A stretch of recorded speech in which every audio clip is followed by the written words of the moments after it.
몇 해 전에 한국에 어느 대형 교회가 엄청나게 큰 건물을 완공하고 입당하는 날에 강대상 뒷면에다가 이런 큰 글귀를 하나 띄웠습니다. 하나님이 하셨습니다.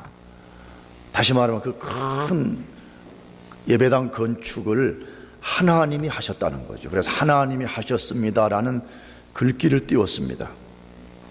제가 봐도 너무 멋진 모습이었습니다. 그런데 그 교회 예배당 건축을 극렬하게 반대했던 사람들이 좋아하지 않았습니다. 오히려 그것을 보고 뭐라고 비판했냐 그러면 자기들이 탐욕으로 한 일을 숨기기 위해서 하나님이 하셨다고 거짓말한 것이라 라고 말하면서 아주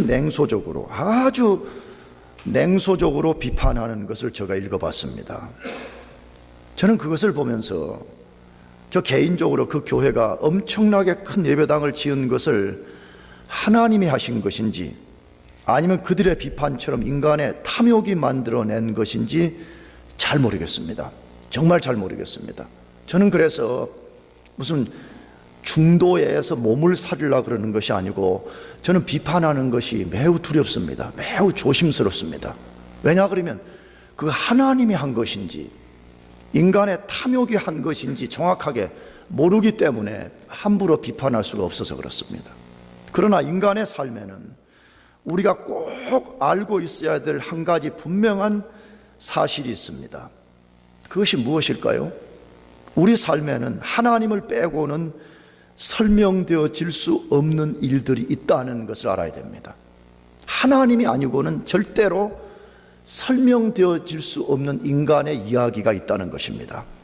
하나님을 빼고는 절대로 완성시킬 수 없는 퍼즐판과 같은 것이 우리 인생에게 있다는 것입니다. 하나님의 설명이 없이는 우리 인생에는 미싱 링크, 잃어버린 고리를 영원히 찾을 수 없는 것이 분명히 있다는 것입니다. 하나님을 빼고는 우리 인생에 절대로 해결할 수 없는 일들이 있다는 것입니다. 이것은 아주 분명한 사실입니다. 하나님이 없이는, 하나님의 설명이 없이는, 하나님을 빼고는 설명될 수 없는, 해결될 수 없는 인생의 일들이 있다는 것입니다. 우리가 최근에 읽고 있는 창세기 38장의 사건도 하나님을 빼고는 도저히 설명될 수 없는 말씀입니다. 하나님이 아니고는 도저히 납득될 수 없는 사건이 거기에 기록되어 있습니다. 우리가 이미 읽었고 제가 몇 번에 걸쳐 설명했듯이 아주 추악한 사건이 기록되어 있습니다. 시아버지 유다가 창녀로 변장을 한 며느리 다말과 성관계를 갖고 두 아들을 낳은 사건입니다.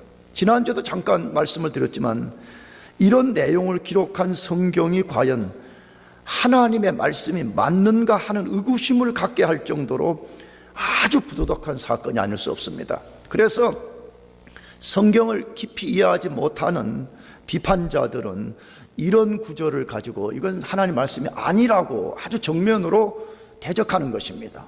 성경에는 그러한 인간의 관점으로 볼 때 도저히 납득될 수 없는 부도덕한 사건들이 엄청나게 기록되어 있는 걸 우리가 알고 있습니다.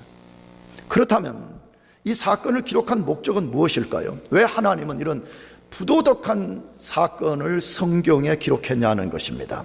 단순히 유다와 다말의 부도덕을 밝히는 것일까요? 저는 그 부분도 분명히 있다고 생각합니다. 왜냐? 실제 그들이 역사 안에서 역사적으로 그들이 그런 일을 범했기 때문입니다. 그러나 그것만이 목적이라면 굳이 기록하지 않아도 될 것이라고 생각됩니다. 왜냐하면 인간의 부패와 도덕성은 그들의 사건이 아니어도 충분히 증명되기 때문에 그렇습니다. 다시 말하면 인간이 이렇게 부도덕하다, 인간이 이렇게 부패하다, 그걸 다시 증명하려면 안 해도 된다는 거. 왜? 이미 이 사건 이전에 인간이 얼마나 부패하고 그 부패로부터 나오는 부도덕성이 얼마나 큰가를 이미 셀 수 없이 많이 하나님이 말씀하셨습니다. 그리고 현재 우리 삶의 모습을 보면 얼마나 우리 인간이 부패하고 도덕적으로 무능한 존재인가를 우리 삶이 증명해내기 때문에 사실은 더 다른 증거가 필요 없는 것이죠. 그러면 이 사건을 기록한 가장 큰 이유는 뭐냐, 이게 무엇 때문에 이 부도덕한 이야기를 여기에 기록해 놓았을까 하는 것이에요. 우리가 그것을 알려면 마태복음 1장에 예수님의 족보에 나오는 예수님의 조상에 대한 이해가 필요합니다.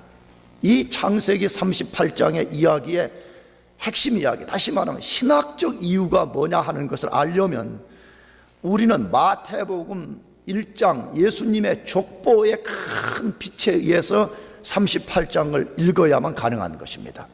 마태복음 1장 전체를 우리가 읽을 수는 없어서 오늘 본문과 관련되어 있는 앞구절 1장 1절에서 6절 상반절을 좀 읽어보려고 그래요. 아브라함과 다윗의 자손 예수 그리스도의 세계라.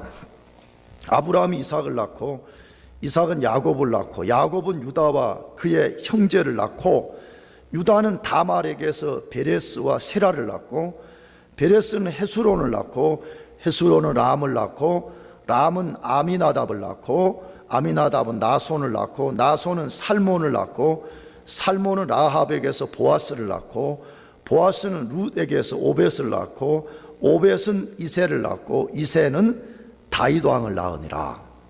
여러분, 이 앞쪽 족보가 뭘 보여줘요? 예수님의 조상 기대를 이제 쭉 보여주는 것인데 예수님의 조상은 누구로부터 시작됐냐를 보여주는데 아브라함과 다윗으로부터 시작됐다. 그래서 아브라함으로부터 이제 쭉 써오다가 그것이 다윗 왕까지 연결된 것을 6절까지 썼어요. 물론 그 이후에는 예수님까지 연결을 시켰죠. 그런데 아브라함으로 다윗까지 연결되는 계대 중에 우리가 놓치지 말아야 되는 인물이 거기에 기록되어 있다는 거죠. 3절에 뭐라고 되어 있어요? 다시 유다는 다말에게서 베레스와 세라를 낳고 베레스는 누구를 낳았어요? 헤스론을 낳았다, 이렇게 되어 있어요. 그러니까 지금 예수님의 조상의 부도덕한 유다와 다말이 당당하게 거기 기록됐다고 되어 있어요. 아니 이게 무슨 장부안의 족보도 아니고 하나님의 아들 인류의 구속자인 예수 그리스도의 족보에 지금 현재 우리가 아주 부도덕하고 말로 다 할 수 없는 아주 부패한 인간들이라고 하는 유다와 다말이 거기 당당하게 기록이 되어 있다는 거예요. 어떻게 이것이 가능했죠? 어떻게 그들이, 그런 부도덕한 인간들이 예수 그리스도의 조상이 나가서 족보에 당당하게 기록될 수 있냐는 거죠. 그 대답이 창세기 38장을 기록한 가장 큰 이유입니다. 무슨 이유지요? 하나님으로만 가능하고 하나님으로만 설명될 수 있는 일이 있다는 거예요. 우리 인간 안에는 하나님이 아니고는 절대 될 수 없는 일, 하나님이 아니고는 설명되어질 수 없는 일이 있다는 것을 말하고 싶은 것이에요. 그렇다면 하나님으로만 가능한 일이 뭐냐는 것이, 어떤 것이 하나님으로만 가능하냐는 것이에요. 첫 번째로 하나님은 인간의 악함에도 불구하고 자기 뜻을 이루신다는 것이에요. 하나님은 인간의 그런 부도덕하고 악함에도 불구하고 반드시 자기 뜻을 이루신다는 거예요. 이걸 다른 말로 하게 되면 하나님이 선택한 자기 백성들의 실패에도 불구하고 하나님은 자신의 뜻을 반드시 이루시는 분이다. 이걸 우리들에게 첫 번째로 증거하는 것이에요. 그것이 오늘 본문 창세기 38장 27절에서 30절 말씀인데 다시 한 번 더 읽어보려고 그래요. 임산하여 보니 쌍태라, 해산할 때 손이 나오는지라 산파가 가로되 이는 먼저 나온 자라 하고 홍사를 가져 그 손에 메었더니 그 손을 도로 들이며 그 형제가 나오는지라 산파가 가로되 내가 어찌하여 터치고 나오냐 한 거로 그 이름을 베레스라 불렀고 그 형제 곧 손에 홍사 있는 자가 뒤에 나오니 그 이름을 세라라 불렀더라라고 되어 있습니다. 무슨 이야기 다룬 거 있죠? 시아버지 유다와 관계를 맺은 다말이 임신하고 이제 때가 되어서 출산을 했는데 베레스와 세라라는 쌍둥이 아들을 낳았다고 지금 소개하고 있습니다. 이미 우리가 예수님의 족보를 살펴보았듯이 예수님이 오시는 메시아 계대는 아브라함, 이삭, 야곱, 유다, 베레스, 그리고 이어져서 다윗으로 이어졌습니다. 여러분, 이것을 보면 하나님의 큰 계획이 무엇이었는가, 하나님이 메시아 계대를 만들기 위한 하나님의 영원한 작정이 무엇이었는가를 우리가 알 수가 있습니다. 그 계획 중에 하나가 뭐라는 것이죠? 유다를 선택했고, 그 다음에 그 아들들이 며느리 다말과의 결혼을 통해 가지고 거기서 태어나는 어떤 아들을 하나님이 메시아 계대로 세우려고 하나님이 계획을 세웠다는 것이에요. 창세기 38장은 우리가 그걸 몰랐죠. 그러나 마태복음 1장의 빛에 의하면 하나님은 큰 계획을 가지셨는데, 그것은 야곱의 12명의 아들들 중에서 12명이 다가 아니고 유다를 선택하고, 유다의 아들 중에 누군가가 하나님이 선택한 다말과의 결혼을 통해서 거기서 낳은 아들이 메시아 계대의 라인이 되게 만드는 것이 하나님의 계획이었다는 거예요. 그런데 유다와 그 아들들이 악을 범함으로써 이 하나님의 계획을 위기에 빠뜨린 거예요. 유다와 그 아들들의 악이 뭐였어요? 이미 우리가 읽었듯이 두 아들들은 악을 행하다가 죽임을 당했고, 유다는 마지막 남은 셀라를 다말에게 주지 않으려고 속임수를 썼습니다. 하나님이 선택한 자녀들의 악과 하나님이 선택한 자녀들의 삶의 실패로 인해서 하나님의 뜻이 실패로 돌아갈 위기에 처했다는 거예요. 이미 우리가 읽었잖아요. 이것이 만약에 진짜 하나님이 메시아 계대를 만드는 사람들의 가정이라면 이거는 실패로 돌아가는 것이 불을 보듯이 뻔한 것이에요.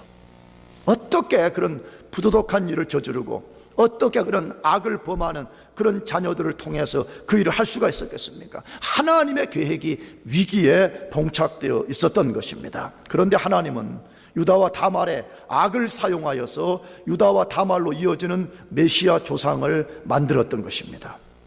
하나님의 장엄한 계획이 인간의 악과 실패로 인하여서 장애물을 만났고 위기를 만난 것이 틀림없습니다. 그러나 그것들이 절대로 하나님의 뜻을 막거나 꺾을 수 없다는 것을 보여주는 것이, 언젠가도 말씀드렸지만 성경에는 큰 두 줄기의 흐름이 있습니다. 두 줄기의 역사 혹은 두 세계의 흐름, 이것이 성경 안에 줄기차게 흘러가는데, 하나는 하나님이 여자의 후손인 메시아를 보내기 위해서 메시아 계대를 만드는 역사입니다. 인간의 조상인 아담이 에덴 동산에서 범죄한 이후에 하나님이 창세기 3장 15절에서 여자의 후손을 보낸다는 오리지널 복음, 오리진 복음을 거기서 선포하셨죠. 내가 앞으로 여자의 후손이 오게 할 것이다. 그러나 동시에 뱀의 후손들이 역사할 것이라고 하나님이 분명하게 말씀하셨습니다. 그래서 하나님께서 약속하신 대로 구약의 큰 역사 속에서 예수 그리스도가 오는 메시아 계대를 하나님이 차근차근하게 만들어 가셨습니다. 근데 또 하나는 그 메시아 계대를 파괴하기 위해서 사단의 계략과 인간의 악이 하나님의 계획을 무너뜨리려고 하는 거대한 역사가 거기에 같이 존재했습니다. 그래서 인류 역사 안에는 이 영적 싸움이 발생하는 것입니다. 사실은 개인들의 전쟁, 싸움, 가정 안에서의 싸움, 나라와 민족끼리의 싸움, 이 모든 것들이 사실은 신학적 관점에서 보면 영적 싸움에서 발생하는 것입니다. 그래서 우리가 잘 알듯이 가인이 아벨을 쳐 죽여버린 것입니다. 여러분, 가인이 아벨을 쳐 죽인 것은 3주 전인가도 말씀드렸지만, 외형은 예배를 받지 않은 가인이 시기 질투가 나가지고 예배를 받은 그 아벨을 쳐 죽여버린 거죠. 그러나 사실은 그것은 외형적인 것이고, 그 이면에는 사단이 하나님의 구속사를 파괴하려고, 하나님이 아벨을 선택한 거예요. 가인을 선택하지 않고 아벨을 통해서 예수 오는 운동, 예수 무브먼트를 만들려고 할 때 사단이 알아차린 거예요. 그래서 사단이 여지없이 아주 잔인하게 아벨을 죽였습니다. 하나님의 구속사가 위기에 처했습니다. 그때 하나님은 셋을 대신해서 주셨더라, 그렇게 되어 있습니다. 너무 많은 사건이 있지만 또 하나 이그젬플을 들면, 아브라함의 거짓말로 사라가 애굽 왕에게 자기 아내를 빼앗길 뻔했습니다. 만에 하나 애굽 왕이 사라를 취하여서 성관계를 가졌다면 하나님이 사라를 통해서 보내기로 한 예수 운동은 중단될 위기에 놓여 있습니다. 그런데 하나님이 극적으로 개입하셔서 사라를 구출해 주시고 아브라함을 구출한 이야기를 우린 창세기를 통해서 분명하게 읽었습니다. 뭘 보여주는 것이에요? 그 누구도, 그 어떤 것도 하나님의 뜻과 계획을 막을 수 없다는 것입니다. 어떤 것도 막을 수 없습니다. 할렐루야. 그러므로 하나님의 뜻을 따르는 사람들, 하나님만이 자신이 세우신 뜻을 반드시 이루신다는 것을 믿는 사람들은요, 절망하지 않아요. 왜? 지금 당장 어려움이 있고 지금 당장 뭐가 안 되는 것 같지만 하나님의 뜻은 절대로 실패로 돌아가지 않는다는 것을 믿기 때문에 그런 사람들은 하나님께 완전한 소망을 두고 나가기 때문에 좌절하지 않게 되는 것이에요. 그래서 우리가 잘 아는 로마서 8장 28절도 같은 원리를 말씀해요. 우리가 알거니와 하나님을 사랑하는 자 곧 그 뜻대로 부르심을 입은 자들에게는 모든 것이 합력하여 선을 이루느니라. 여러분, 이 구절은 우리 그리스도인들이 늘 자나깨나 잘 될 때나 뭐가 잘 안 될 때나 항상 우리의 믿음의 방패로 붙잡아야 되는 말씀이에요. 소망의 다추로 삼아야 되는 말씀이에요. 그래서 바울이 제일 먼저 시작을 뭐라고 했어요? 우리가 알거니와. 그렇게 이 속에 뭐가 들어있어요? 그리스도인들이 알아야 되는 것이 있다고 말해요. 바울 서신에 가장 많이 반복되는 단어가 그리스도 예수 안에라는 단어예요. 그 다음에 또 하나 반복되는 단어가 우리가 알거니와 혹은 너희가 알거니와 이 단어예요. 이 말은 뭐예요? 그리스도인이라면 이걸 분명하게 알고 있어야 한다는 거예요.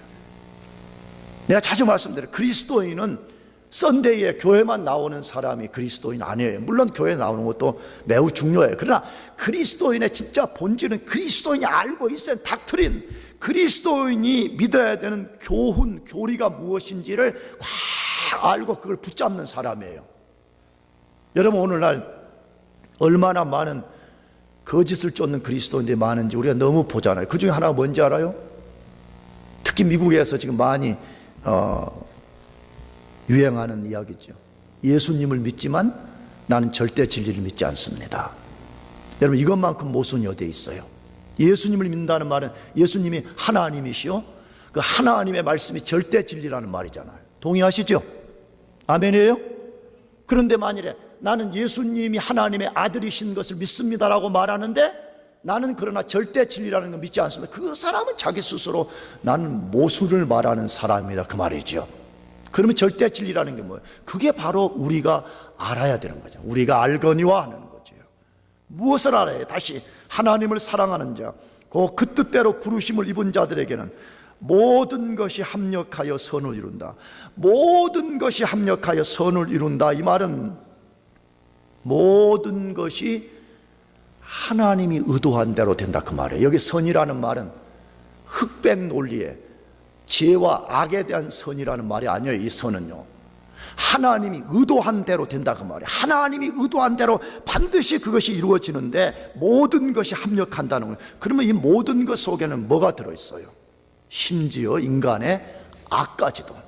그래서 창세기에 40장 이후의 하이라이트는 뭐냐 그러면 하나님은 악을 선으로 바꾸시는 분이라. 이게 대주제예요. 야곱의 형제들이 악을 가지고 요셉을 팔아버렸지만 그 악이 이기지 못하고 하나님이 그 악을 사용해서 하나님 자신의 뜻, 자신의 선을 이루시는 분이라는 것을 증언하는 성경이 창세기 하반절의 이야기예요. 하나님은 자신의 뜻을 이루기 위해서 인간의 악을 사용하시기도 해요. 자녀들의 실패를 사용하시기도 해요. 원수의 공격 앞에서도 자신의 뜻을 반드시 이루는 분이세요. 그러므로 여러분 속에도 하나님의 뜻이 있어요. 아멘이죠? 여러분 하나님의 자녀라면 하나님이 여러분을 향해 뜻이 다 있어요. 없는 사람이 한 사람도 없어요. 다만 나를 향한 하나님의 뜻이 무엇인가 모를 뿐인 것이지 여러분을 향한 하나님의 뜻이 다 있어요. 그러므로 정말 내가 구원받은 하나님의 자녀라는 것을 믿는다면 하나님이 세우신 그 뜻을 하나님 반드시 이루시기 때문에 우리가 어떤 상황에도 낙심하면 안 돼요. 우리가 그 하나님을 붙잡아야 돼. 아멘. 내게 두신 그 뜻을 하나님이 이루실 것이라는 것을 우리가 의심 없이 우리가 믿어야 돼요. 나는 요즘 특히 그런 건 너무 많이 깨닫고 사는 나이예요. 나이 자체가 내가 염세주의고, 다시 말하면 이 세상은 쓰레기 같습니다. 그런 염세주의자가 나는 아니에요. 타계주의자도 아니에요. 다시 말하면 천국만 유일하고 이 세상은 쓰레기입니다. 그런 나는 타계주의자도 아니에요. 그러나 내가 55년간 살아보니까요, 세상은 절대 우리에게 진정한 만족을 줄 수가 없어요. 세상은 진짜 우리에게 영원한 기쁨을 줄 수가 없어요. 세상은 진짜 우리에게 영원한 소망을 줄 수 없다는 것을 너무너무 절감하고 살아요. 특별히 이제 나이가 먹어가면서 주변에 아는 사람들이 하나하나 이제 세상을 떠난 거 볼 때마다 더 뼈저리게 느껴요. 그렇게 아메리칸 드림을 이루겠다고 발버둥을 치고 말해요. 잠을 자지 않고 오직 아메리칸 드림을 이루는 것만 위해서 달려갔던 사람들이 하나님이 코에 호흡을 거둬버릴 때마다 떠나는 것을 보는 거예요. 지난주 여기 지난 무슨 요일이야? 그때 여기 나 잊어버린 요일도 여기 또 그날 그 저기 장례 예배가 있었다고요. 내가 그날 와서 보니까 그 먼저 가신 부목사님이 보니까 나보다 나이도 어려. 하나님이 오라 그러시면 그렇게 달려왔던 것을 중단하고, 내가 자주 말해 요즘 무슨 이상한 뭐 몇십 세에 오거든 뭐 저거, 야, 나 그것만큼 우리끼리 하는 비성경적인 노래가 없어. 그렇잖아요.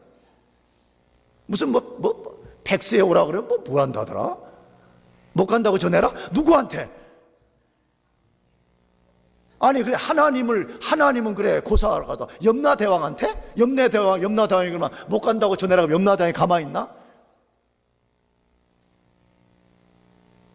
아니 하나님이 인생의 주관자 하나님이 장목사에 오너라 그러면 거부할 수가 없는 거잖아. 근데 무슨 못 간다고 전해라 엄청나게 따라 부르거든. 집 사람들이 보니까 이것만큼 비성경적인 게 없는 거야.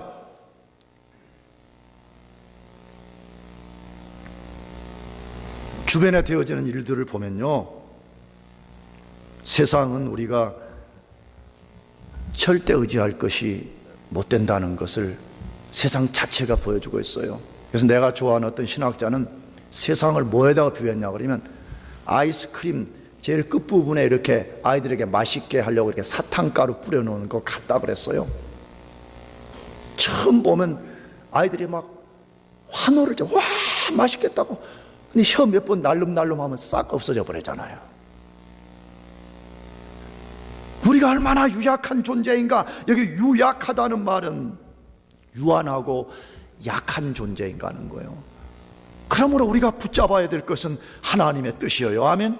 하나님 뜻 불변하는 어떤 상황에도 반드시 이루어지는 그 하나님의 뜻을 붙잡아야 된다는. 그래서 잠언 19장 21절에도 이렇게 말씀해요. 사람의 마음에는 많은 계획이 있어도 오직 여호와의 뜻이 완전히 서리라 그렇게 되어 있습니다. 사람의 마음에는 많은 뭐가 있어요? 계획이 있어. 나 이것도 하고 저것도 할 것이라는 수많은 우리 계획을 세우지만 그것 다 안 이루어진다는 거예요. 누구 뜻만이 세워져요? 오직 하나님의 뜻만이 세워진다는 거예요. 그러므로 우리가 부단하게 하나님의 뜻을 구하고 하나님의 뜻을 붙잡는 것이 얼마나 중요한가 하는 것이에요.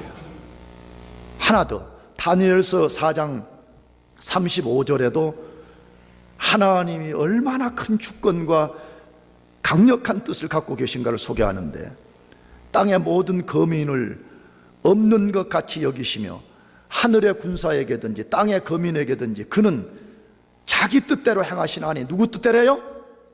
자기 뜻대로요. 하나님 자신의 뜻대로 행하나니 누가 그의 손을 금하든지 누가 하나님의 손을 금하든지 혹시 이르기를 내가 무엇을 하느냐 할 자가 없도다 그랬습니다. 하나님이 그 뜻을 세우시면 반드시 하나님이 그 뜻을 이루신다는 거예요. 아무도 그 뜻을 막을 수가 없다는 거예요. 그러므로 하나님의 뜻만이 반드시 성취되는 것을 믿고 늘 그것을 붙잡고 살기를 축복합니다. 두 번째로 하나님으로만 가능한 일이 무엇이냐 하는 것이에요. 하나님은 죄인된 인간들에게 은혜를 부어주셔서 의로운 백성을 만드십니다. 하나님은 부도덕하기 그지없는 우리 인간들에게 한량없는 은혜를 부어주셔서 의로운 자기 백성을 만들어내신다는 것이에요. 그것이 창세기 38장 27절 30절인데 우리가 이미 읽었으니까 본문을 읽지 않고 그 본문의 내용을 우리가 잘 보면 아까도 말씀을 드렸지만 유다와 다말 이 두 사람이 쌍둥이 이제 아들을 낳은 거죠. 그런데 이것을 잘 생각해 보면 좀처럼 납득이 안 돼. 납득이 뭐가 납득 안 되냐? 하나는 그 아이들은 유다 보고 누구라고 불러야 되는가? 우리가 단순히 생각하면 아빠라고 불러도 된다 말. 그런데 정확하게 따지면 사실은 아빠라고 부르기도 좀 곤란한 자녀들이 그렇잖아요. 왜? 며느리와 시아버지가 관계를 통해서 그게 두 아들이 태어났으니까. 그 다음에 또 하나 아까도 언급했지만 어떻게 이 유다와 다말이 메시아 조상이 될 수 있었으며 또 그들을 통해서 태어난 자녀들이 메시아 가계에 당당히 올라갈 수 있었냐 하는 것이에요. 우리가 상식적으로 좀 생각해도 말이에요. 메시아 조상이라면 최소한 정상적 관계 가운데 있는 사람들이어야 될 것 같다는 생각 들지 않아요? 왜 하나님이 도저히 말도 안 되는 그런 부도덕한 인간들을 메시아 조상으로 세웠냐 하는 것이에요. 우리가 그 이유를 뭐라고 설명할 수 있어요? 만약 세상 사람들이 우리들에게 비판하고 도전하면서 우리에게 말한다면 우리가 설명할 수 있는 대답은 무엇이에요? 그건 딱 한 가지밖에 없습니다. 그들이 받아들이든지 안 받아들이든지 딱 하나밖에 없습니다. 그것은 하나님의 주권과 은혜 때문이라는 것입니다. 하나님이 자신의 주권을 가지고 부도덕한 인간을 자신의 백성을 삼으시고 심지어 예수님의 조상이 되도록 부르신 것입니다. 말도 안 되는, 도저히 상식적으로 해도 말도 안 되는 그런 사람들을 메시아 조상으로 세우신 것은 하나님께서 그의 주권을 가지고 부르셨고 동시에 하나님이 그들에게 큰 은혜를 부어주셔서 그들을 조상 삼았다는 거예요. 그러면 질문이 생겨요. 왜 하나님이 그런 사람들을 콜링하시고 그런 사람들에게 은혜를 줬냐 이거예요. 좀 괜찮은 사람들이 있었지 않아요? 조금 그래도 상대적이긴 하지만 유다와 다말과의 관계가 아닌 사람들이 분명히 있었을 거 아니에요. 왜 그런 사람들이 아니라 도저히 말도 안 되는 사람들을 하나님이 부르셨냐 하는 것이에요. 뭐 우리에게 보여주는 것 같아요? 모든 인간은 하나님의 은혜로만이 하나님 앞에 설 수 있다는 것을 증거하시려는 것 때문에 그렇습니다. 하나님은 유다와 다말의 죄를 지지한다고 지금 그러는 게 아니에요. 그들의 죄가 옳았다라고 정당성을 지지하기 위한 것이 절대로 아닙니다. 하나님이 보여주려고 하는 것은 누구든지 하나님의 은혜가 없이는 아무도 그 앞에 설 수가 없다는 것을 보여주려는 것 때문에 그렇습니다. 사실입니다. 나 자신부터가 착각하는 게 뭐냐 그러면 예수 처음 믿을 때는 자기 죄를 깨닫고 하나님 울고 불고 회개하고, 나도 처음에 예수 믿었을 때에 나 처음에 예수 안 믿기 전에는 내가 죄인이라는 건 난 별로 생각하지 않았어요. 심지어 내가 나쁜 짓을 이렇게 하고 다니는 것도 죄라는 생각이 별로 안 들더라고. 오히려 남자답지 않냐. 그래 남자가 좀 술도 먹고 필름도 좀 끊어져 보고 그다음에 지나가다가 남의 유리창도 발로 한번 차고 막 이래야지 좀 남자답지 않냐. 한 번도 그게 막 내가 죄를 지었구나, 내가 그런 생각이 든 적이 별로 없었어요. 그런데 하나님이 성령을 통해서 내 속에 탱크처럼 밀고 들어오셔서 내 더럽고 추악하고 사악하고 하나님을 저항했던 그 모든 성벽을 완전히 무너뜨리시고 성령께서 그 속에 역사를 해서 내 죽은 영을 살려내니까 하나님이 살아계신다는 것이 믿어지고 내가 죄인이라는 것이 깨달아지고 나니까 너무 괴로운 거예요. 여러분 어땠나면 나는 예수 믿고요 처음에요 한동안요 여기 저 물집이 생겨갖고 막 다녔어요. 왜냐 그러면 내가 너무 하나님 앞에 죄인으로 살았구나, 내가 이렇게 사악한 인간이었는가, 이걸 생각하니까요 막 이 물집이 터져가지고요, 아마 내 생애 그때 처음으로 물집이 터졌던 것 같아요. 내가 군대 가서 혹독한 내가 훈련을 받을 때도 입술에 물집이 터진 적이 없었어요. 근데 내가 하나님 앞에 너무 죄에 대해서 내가 고민하고 나는 죽을 인간이구나, 나는 죄인입니다, 내 이 고민 때문에요 여기 입이 다 터져버렸어요 내가 한동안. 그래서 한동안 겸손한 태도로 하나님 나는 죄인입니다, 나 같은 인간을 구원해 주셔서 감사합니다, 그렇게 살았다고. 그런데 이제 교회 생활 한 30년 하다 보니까 어느 순간에 죄인이었던 나의 모습은 전혀 기억하지 않고 나는 본래부터 의로운 사람인 양말, 나는 원래부터 괜찮은 인간이었기 때문에 하나님이 나를 구원해 주셨다는 아주 영적 교만한 생각이 내 마음 안에 자리 잡고 있었다는 거예요.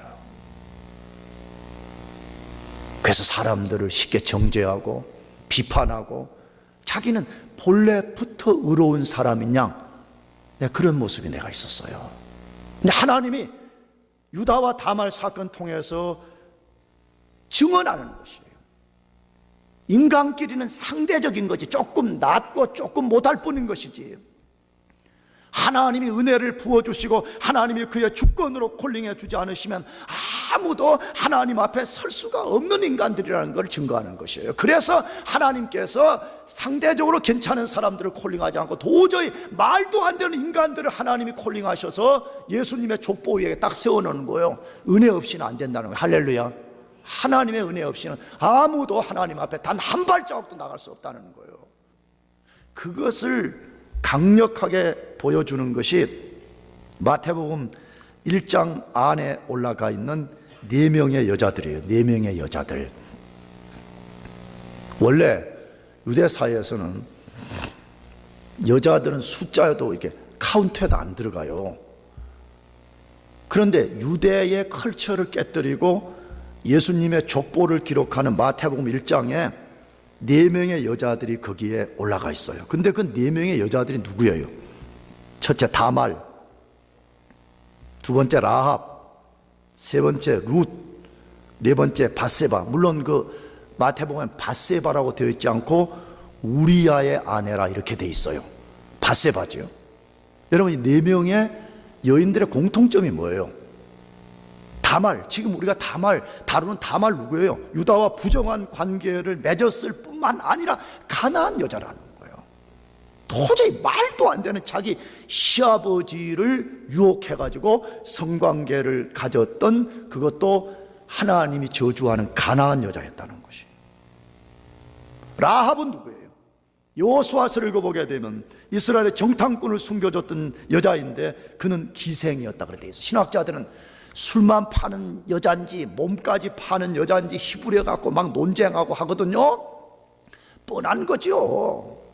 고대 당시에 여자들의 비참한 삶을 극복하는 방법, 몸을 파는 것이 때로는 유일한 방법 중에 하나였어요. 그러므로 기생 라합, 그것도 부정할 뿐만 아니라 가나안 여자였습니다. 누구 여자였다고요? 가나안 여자, 하나님이 저주했던 가나안 여자였습니다. 룻은 어떻습니까?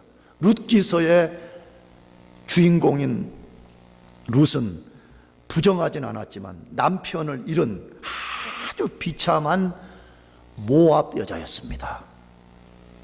하나님 나라에 속한 언약 백성이 아니었었습니다. 바세바는 어떻습니까? 다윗과 부정한 관계를 가진 여자였습니다. 우리아의 아내라고 되어 있는 거 보니까 우리아는 원래 히타이트족, 헷 족속이었습니다. 그러므로 만에 하나 이것이 맞다면 이 여자는 정통 유대인이 아니었습니다. 헷 족속의 여자였을 가능성이 굉장히 높습니다. 여러분, 4명 다 통해서 뭐 보여주는 것이에요? 여러분이 만일에 여러분의 족보를 만약에 한번 이렇게 다시 쓴다고 생각해 봅시다. 남창우 지난주에도 목사님 언급했는데, 남창우가 만일에 남창우 형제가 조상이 되어서 족보를 하나 쓴다면 여기 아주 부정한 여자와 같은 이런 여자를 족보에 올리고 싶겠어요? 안 올리고 싶겠어요? 안 올리시겠지. 만약에 그런 여자가 만약에 있다 그러면 그냥 스킵할 거예요. 빼먹어 버릴 거예요. 근데 하나님이 성령을 통해 가지고 도저히 말도 안 되는, 도저히 커먼센스를 갖고도 접근해도 이해될 수 없는 아주 부도덕한 여자들, 나가서 언약 밖에 있었던 이방 여자들을 당당하게 예수님의 족보에 올리고 그들이 예수님의 조상이 될 수 있었다고 말해요. 어떻게 그것이 가능했다고 말하는 거예요? 하나님의 은혜라는 거예요. 아멘. 하나님 은혜 아니고는 아무도, 누구도, 아니 다 말이 아니고 우리도 하나님의 은혜가 아니었다면 우리는 저주 아래에서 망하고 말았을 것입니다. 정말로 우리가 앞에 소개한 이 4명의 여인들에 대한 배경을 조금이라도 안다면 하나님의 은혜 말고는 다른 것으로 설명할 말이 없습니다. 이 여자들이 어떻게 예수님의 조상이 될 수 있는가를 설명할 길이 없습니다. 오늘 우리도 동일합니다. 하나님의 은혜로 예수 믿고 구원받은 것입니다. 아멘. 내가 자주 말씀드려요. 우리가 어떻게 예수 믿었습니까? 그러면 우리는 다 내가 예수님을 믿었습니다. 물론 그렇게 말해 틀리지 않습니다. 그건 우리 관점에서 말한 거니까 저는 옛날에 예수님 몰랐는데 친구가 누가 예수 믿으러 가서 내가 믿어서 구원 받았습니다. 그렇게 말해도 틀리지 않습니다. 왜? 그건 우리 관점에서 말한 거니까. 내 스타팅에서부터 시작한 거니까 틀리지 않습니다. 그러나 성경은 정확하게 말씀합니다. 우리는 하나님의 은혜가 아니면 예수를 믿을 수 없다 그래요. 왜냐? 우리는 영적으로 다 죽어버린 존재예요. 영적으로 죽었는데 뭘 할 수가 있겠어요? 죽은 존재가. 그래서 하나님이 은혜로 우리 모르게 성령으로서 우리 속에 찾아오신 거예요. 그래서 우리 죽은 영을 살려내고 우리가 그 영이 살아나서 우리가 예수님을 믿을 때 회개와 그를 믿는 믿음의 역사가 일어나는 것이에요. 할렐루야. 그래서 우리가 죄 씻음 받고 내 관점에서 보면 내가 예수를 믿어서 구원을 받은 것이에요. 그러나 절대 우리는 하나님의 은혜가 아니고는 예수 믿을 수가 없어요. 아무도 못 믿어요. 사실은 우리는 가서 부지런히 전도하고 예수님 믿으세요 하고 우리가 막 호소를 하지만 하나님이 은혜 안 주면 절대로 그 사람이 예수 믿을 수 없어요. 잘 보세요. 얼마나 많은 사람들이 복음을 논리적으로 잘 전하기 위해서 준비하고 무슨 사형리니 아니면 브리찌니 무슨 전도 폭발이니 이런 걸 외워가지고 아주 매끈하게 완벽하게 밥까지 사주면서 설득을 하면서 그렇게 해도 얼마나 마지막에 냉소적이에요. 그렇잖아요. 그런데 CCC에서 나온 사형리도 모르고 내비게이터에서 나온 브릿지도 모르고 무슨 케네디가 만든 전도 폭발도 몰라. 그런데 가가지고 우리가 턱 던졌는데 턱 예수를 믿는 거예요. 여러분 왜 그러는 거예요? 빈틈없는 논리를 갖고 전하는데도 어떤 사람은 단호하게 거부하는가, 어떤 사람은 아주 허점투성이인 예수를 전하는데 믿게 되는 것이에요. 여러분 사람이 예수를 믿는 것은 하나님의 은혜 없이는 안 된다는 거예요. 믿습니까? 하나님이 은혜로 우리 가운데 탱크처럼 밀고 들어오셔서 우리의 죽은 영을 살려냈기 때문에 우리가 본어게인 된 순간에 예수님을 믿어서 우리가 구원받게 된 것이에요. 그러므로 우리는 에베소서 2장 1절과 8절 말씀을 주목할 필요가 있어요. 에베소서 2장 1절 너희의 허물과 죄로 죽었던 너희를 살리셨도다 그랬어요. 너희의 허물과 죄로 뭐 했어요? 과거에 우리 모두는 한 사람도 예외가 없이 다 죽었다는 거예요. 그래서 혹시 오해 없이, 오해할 것도 없지만 해도 상관없어요. 사실로 말하는데 모태신앙, 나는 모태신앙을 비난하는 사람이 절대로 아니에요. 우리 모두는 아담 언약 안에서 모두가 다 죽었던 거예요. 여러분 모태에서부터 그러면 엄마가 교회 다닐 때 자기가 따라다니면서 교회 다니는 사람은 본어게인 안 해도 되는 거예요? 대답해봐요. 해야 돼요? 안 해야 돼요? 대답해. 해야 돼요? 안 해야 돼요? 당연히 해야 되는 것이죠. 그 말은 무슨 말이에요? 모두가 우리가 죽었다는 거예요. 에베소서 2장 1절 말씀처럼 너희 허물과 죄로 죽었다라고 말씀해요. 너희는 과거에 죽었다는 거예요. 죽은 우리 위해서 하나님이 뭐 해주셨다는 거예요? 에베소서 2장 8절, 너희가 그 은혜를 인하여 믿음으로 말미암아 구원을 얻었나니 이것이 너희에게서 난 것이 아니요 하나님의 선물이라고 그랬어요. 우리가 죽은 상태에서 우리가 어떻게 다시 살아날 수가 있었느냐? 너희가 그 은혜를 인하여 믿음으로 말미암아 구원을 받았다. 그러므로요, 우리 믿음까지도 사실은 하나님의 은혜로 온 것이에요. 아까 말씀드렸잖아요. 우리는 죽어 있었기 때문에 우리 스스로는 믿음을 양산해낼 수가 없어요. 하나님이 성령을 통해서 우리 죽은 영을 살려내게 될 때, 그때 비로소 우리가 믿음을 갖게 되는 거예요. 아멘. 그러므로 은혜 아니고는 설명할 길이 없어요. 나가서 지금 우리가 존재하는 것도, 지금 우리가 살고 있는 것도 그래요. 우리 10대, 20대 젊은이들은 자기가 자기 생명을 컨트롤한다고 생각해. 절대 그렇지 않아요. 내가 자주 말씀드리잖아요. 감나무에 감이 떨어질 때 말이에요, 홍시만 떨어지지 않고 땡감도 떨어진다. 이게 우리 과거의 한국의 부흥사 우리 선배 목사님들이 많이 말했던 거예요. 젊은이들은 이렇게 생각해. 사람이 죽는 것은 나이 많은 사람만 죽는다고 생각해. 땡감도 땡감, 아직 익지 않은 풋감도 떨어진다. 이게 뭐죠? 젊은 사람도 죽는다는 거예요. 내가 우리 대학부에서 설교할 때 말씀드리지 않았어요? 나이가 많아서 자연사 하는 사람을 제외하고는 가장 사망률이 높은 나이가 10대와 20대예요. 통계 나와 있어요. 여러 사고, 주의하지 않아서 뭐 자동차 사고, 뭐 사고, 떨어져 죽고, 뭐 어쩌고 저쩌고. 10대와 20대는 그렇게 생각해. 자기 생명을 자기가 컨트롤하실 때 아니에요. 하나님이 은혜 주시기 때문에 우리가 호흡하고 있어요. 하나님이 은혜 주시기 때문에 우리가 지금 생명을 연장받고 있는 거예요. 아멘이지요. 그러면 우리는 자나깨나 하나님의 은혜를 의지하고 살아야 돼요. 그래서 사도 바울이 그의 서신서를 쓸 때마다 사도 바울이 가장 먼저 언급하는 것이 은혜와 평강이 너에게 있기를 원하노라, 이렇게 쓴 거예요. 근데 우리는 그거 읽을 때 그냥 뭐 편지 쓸 때 아버님 전상서 뭐 어쩌고 저쩌고 쓰는 편지의 형식으로 우리가 처리하기 쉬운데, 바울은 그렇게 한 것이 아니에요. 우리 기독교를 전부를 압축시키면 은혜와 평강 두 가지가 나온다는 거예요.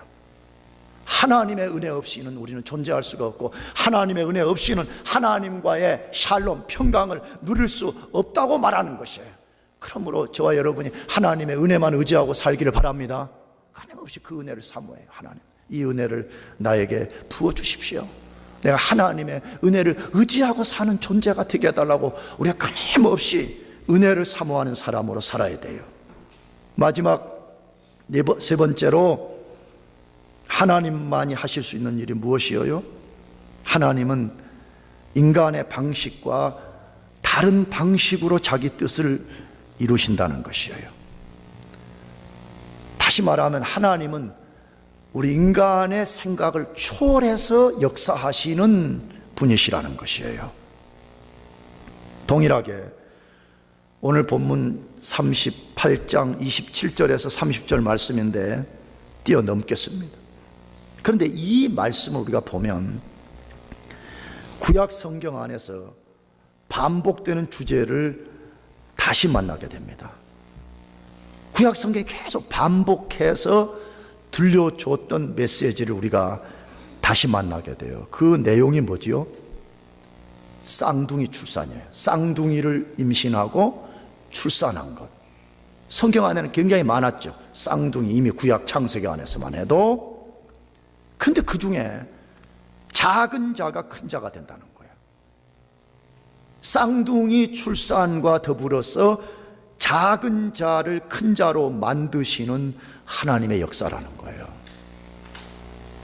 오늘 성경도 그걸 다루잖아요. 다말이 출산을 하는 상황에서 먼저 한 아이의 손이 다말의 몸 밖으로 나왔습니다. 그래서 산파가 홍사, 붉은 실을 가지고 손목에다가 딱 묶었어요. 왜? 쌍둥이 중에 이 아들이 큰아들이다라는 표시였죠. 그런데 그 아들의 손이 다시 엄마 뱃속으로 들어가 버렸어요. 잠시 후에 한 아이가 다말의 몸을 터치고, 이 말은 이렇게 어머니의 어떤 몸의 일부분을 찢고 나왔다 그 말이에요.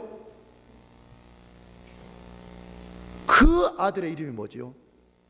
베레스라고. 터치고 나왔다 그래 베레스라고 지었다는 거예요. 그러면 누가 장자권을 가져야 되죠? 누가 메시아 계대를 잇는 사람이 되어야 됩니까? 보편적 상식은 손이 먼저 나와서 그 당시 전통에 의해서 홍사를 손에 메었던 아이가 장자가 되고 동시에 그가 메시아 계대를 이어가는 계대자가 되어야 된다는 거예요. 그런데 하나님은 손이 먼저 나온 세라가 아니라 뒤에 나온 베레스에게 그 모든 권한을 주었다고 소개되어 있어요. 그래서 뒤늦게 나온 베레스가 장자권을 갖고 메시아 계대를 이었다는 것을 성경 여러 곳에서 의도적으로 증명을 해요. 증언을 해요. 세라가 아니라 베레스가 장자권과 메시아 계대권을 갖는다라는 것을 증거해요. 그 중에 창세기 46장 12절 말씀이에요. 유다의 아들 곧 엘과 오난과 셀라와 베레스와 세라니. 엘과 오난은 가나안 땅에서 죽었고 또 베레스의 아들 곧 헤스론과 하모리요.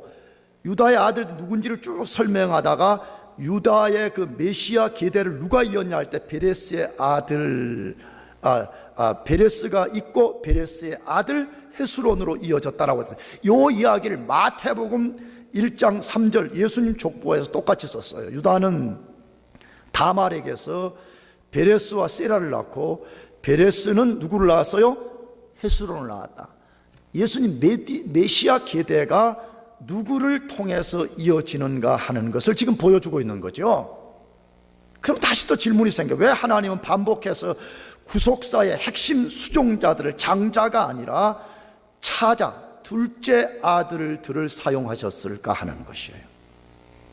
왜 하나님은 장자는 안 되냐 이거예요. 왜 하나님이 꼭 그 쌍둥이가 태어나면 그 중에 둘째를 픽업해서 자신의 구속사를 성취하는 수단으로 사용했는가 하는 것이에요.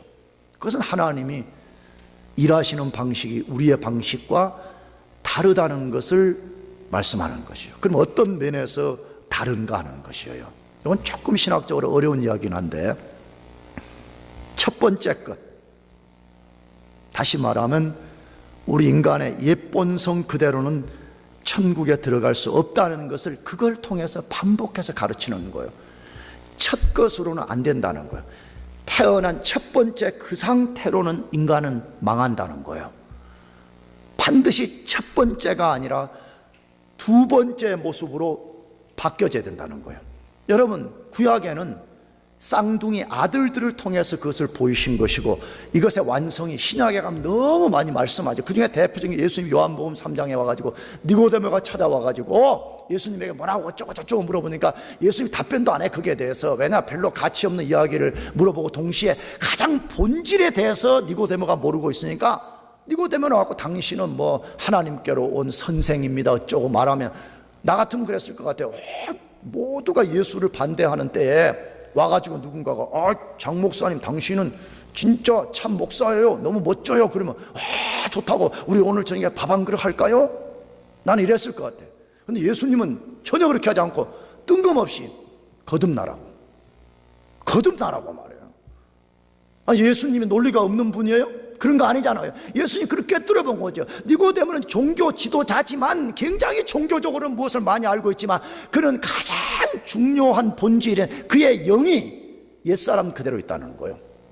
첫 번째 사람 그대로 있다는 거예요. 그러므로 만약 그 상태로 산다면 너는 지옥 간다, 그 말과 같은 말이에요. 왜? 예수님이 그렇게 말해요. 물과 성령으로 거듭나지 않으면 하나님 나라를 볼 수도 없고 하나님 나라에 들어갈 수 없다 그랬잖아요. 사실이에요. 아까 말씀드렸잖아요. 왜 우리 죽은 영으로는 안 되느냐? 우리 죽었기 때문에 아무 영적 기능이 안 되니까 하나님 없다 그러는 거예요. 내가 지난주에도 말씀하지 않아서 그리스도인들, 진짜 본어게인한 그리스도인들이 하나님과의 갖는 갈등은요, 하나님이 살아계신가 안 살아계신가 이것 때문에 갈등하지 않아요. 그 살아계신 하나님이 내 속에 역사해 주시느냐 안 해 주시느냐 그것 때문에 갈등하잖아요. 우리는 그런데 본어견이 안 된 사람들의 갈등은 뭐냐 그러면 진짜 하나님이 있냐 없냐 이것 갖고 갈등하고 있는 거예요. 근데 당연해요. 왜냐하면 영이 죽어버렸기 때문에 하나님 나라를 볼 수가 없고 하나님이 보이지 않아요, 영적으로요. 그렇기 때문에 그런 사람들은 하나님이 없다 그래. 그러니까 예수님이 물과 성령으로 거듭나지 아니하면 너 하나님 나라 못 들어간다는 거예요. 당연하지요. 내가 자주 말씀드렸죠. 첫사람의 상태, 자연인 그 상태를 갖고 살면 그 상태는 하나님을 반역하는 상태거든요. 그것이 거칠게 반응하든지, 예를 들어서 하나님 당신은 나쁜 존재입니다 하고 하나님을 직접 대적하든지, 아니면 하나님에 대해서 아주 냉소적이에요. 쉽게 말하면 사람이 너무 착해요, 나이스해요, 세상에서는 인간관계에서 그지없이 좋아요, 막 칭찬받고 직장에서 어디에 너무 좋다고 말해. 그런데 하나님에 대해서는 완전히 등을 돌리고, 하나님이란 분이 어디에 있냐고. 여러분, 그것이 죄의 특성 중에 드러난 하나의 현상인 것이에요. 그럼 만에 하나 그런 사람이 천국에 들어가면 어떻게 되겠어요? 천국에 가서도 하나님께 등 돌리고 말이에요.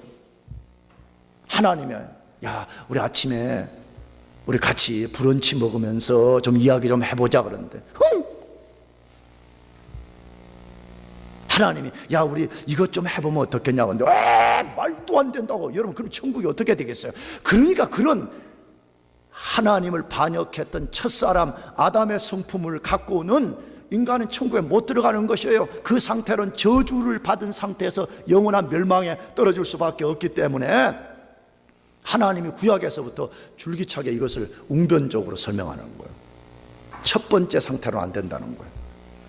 반드시 너가 두 번째 사람으로 바뀌라는 거예요.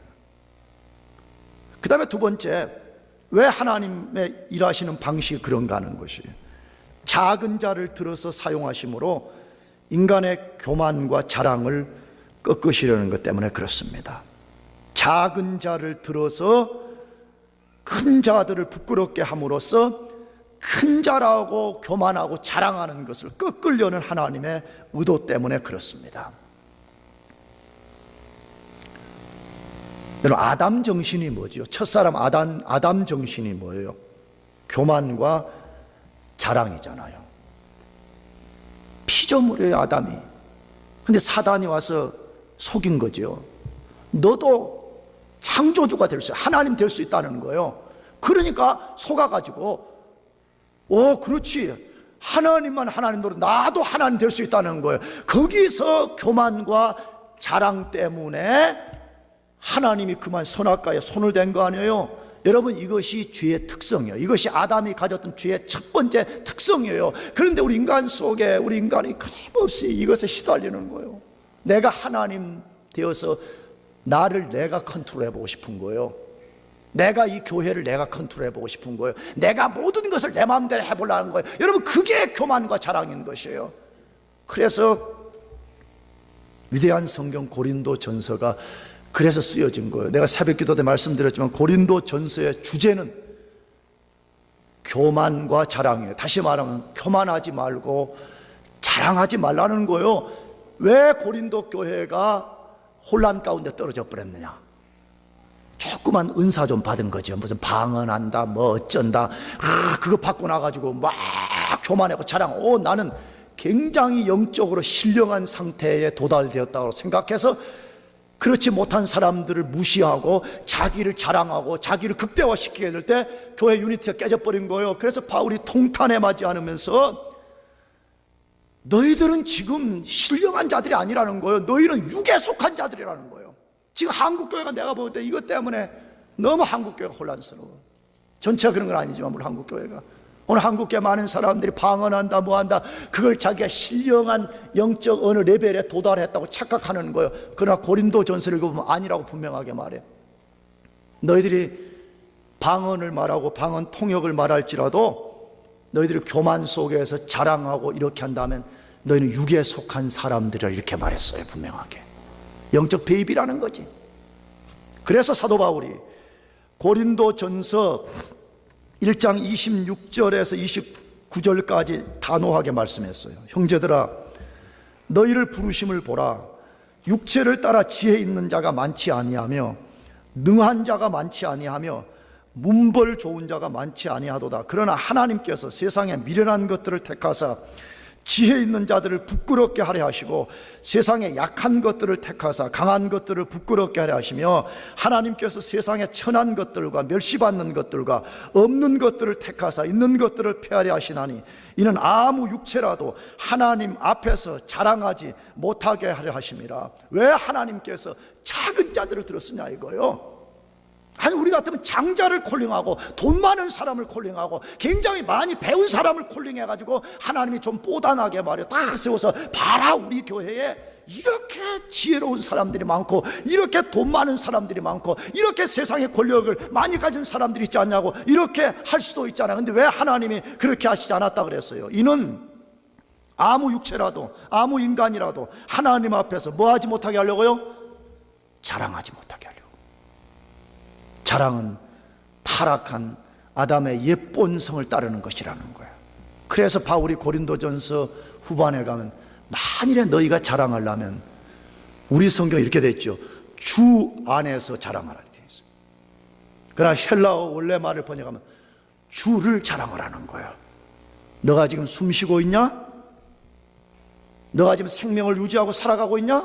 너가 공부하고 있냐? 너가 연구하고 있냐? 이 모든 것은 하나님의 은혜로 된 것임을 알고 만약에 너가 정말 뭔가를 말하고 싶은 것이 있다면 나에게 은혜를 베푸신 그 하나님을 자랑하라는 거예요. 할렐루야. 사랑하는 교우 여러분, 하나님의 일하시는 방식이 어디에 있는가를 깊이 아는 데서 인생의 지혜가 있어요. 자기를 의지하고 자기를 자랑하고 자기가 하나님인 것처럼 하는 사람은요, 그는 지난주에 말씀드렸지만 아주 허약한 모래밭 위에다가 자기 인생의 집을 지은 것과 같은 거예요. 하나님은 하나님만 의지하는 사람을 좋아합니다. 하나님만 전적으로 의지하는 사람을 통해서 하나님이 자기 역사를 펼치신다는 거예요. 그러므로 하나님 의지해서 살기를 축복합니다. 하나님을 꼭 붙잡아요. 어떤 상황이든지 하나님만 의지해서 살아가는 여러분들이 되어서 하나님이 여러분 삶에 하나님만이 하실 수 있는 그 일을 만들어내시고 여러분 삶에 어떤 일이 이루어졌다면 하나님으로만 설명될 수 있는 그러한 축복들이 있기를 바랍니다. 기도하겠습니다. 우리 같이